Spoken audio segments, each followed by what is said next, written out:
Coucou tout le monde, j'espère que vous allez bien. Comme d'habitude, on se retrouve pour parler tranquille, rien de compliqué, juste parler.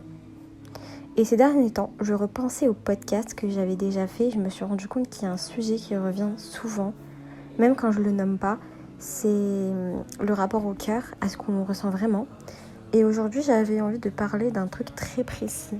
Par exemple, le fait de devoir sortir et de déjà se sentir fatigué, même avant d'être parti, ou être dans un endroit avec du monde et avoir l'impression que tout devient trop, le bruit, les regards, les discussions. Bref, t'as juste envie de t'enfuir. Des fois, t'as rien de spécial à te reprocher, mais ton cœur il s'emballe quand même. Tu réponds vite, tu souris et dès que tu rentres chez toi, tu souffles, tu te dis ouf, enfin libéré. Pendant longtemps, tu te dis que c'est juste ton caractère, que t'es timide, t'es stressé, t'es un peu sensible. Et avec le temps, tu comprends que non. Que en fait, c'est de l'anxiété sociale. Et quand t'es musulman, tu te poses encore plus de questions. Tu te dis, pourtant je prie, pourtant je fais mon istighfar, pourtant je fais mes invocations. Et parfois, t'oses même pas en parler, de peur qu'on te dise que t'abuses. Mais en vrai, l'anxiété sociale, c'est une épreuve. Et l'islam n'a jamais dit qu'on devait tout encaisser sans rien dire. Et parmi les choses qui aident, il y a l'istighfar. Il y a aussi le dhikr qui va permettre de te recentrer, de te concentrer justement sur Allah et oublier ce qu'il y a autour de toi.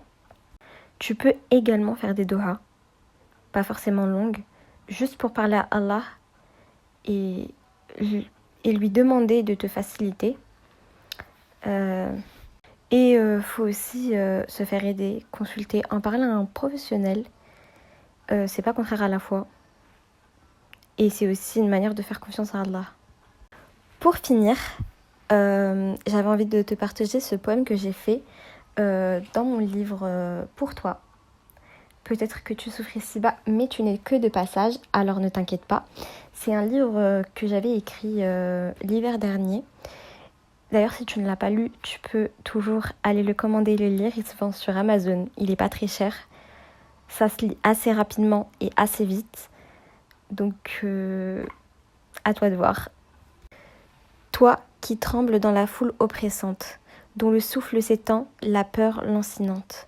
Quand les larmes coulent sans être appelées, et que ton cœur semble prêt à céder, ne perds pas foi, l'istighfar est ton bouclier. Un refuge sûr pour l'âme tourmentée. Invoque Allah, il apaisera ton chemin. Il connaît tes peines, il tient ta main. Je crois en toi, tu triompheras. Cette épreuve aussi, tu la surmonteras. Pas à pas avec courage et foi. Sache que le meilleur t'attend tout près de toi. Donc voilà, le podcast touche à sa fin. Je vais essayer de faire des podcasts un peu plus longs pour les prochains podcasts. Vraiment pour que vous puissiez les écouter par exemple dehors ou bien juste pendant que vous faites le ménage ou même dans les transports. À vous de voir. Et donc je voulais en faire aussi plus. Comme aujourd'hui, je vais en refaire, Inch'Allah. Et je voulais en faire aussi plus dans les prochaines semaines.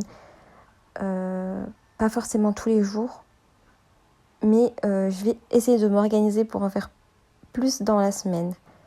En tout cas, merci d'avoir pris le temps de m'écouter. Et à très bientôt, Inch'Allah.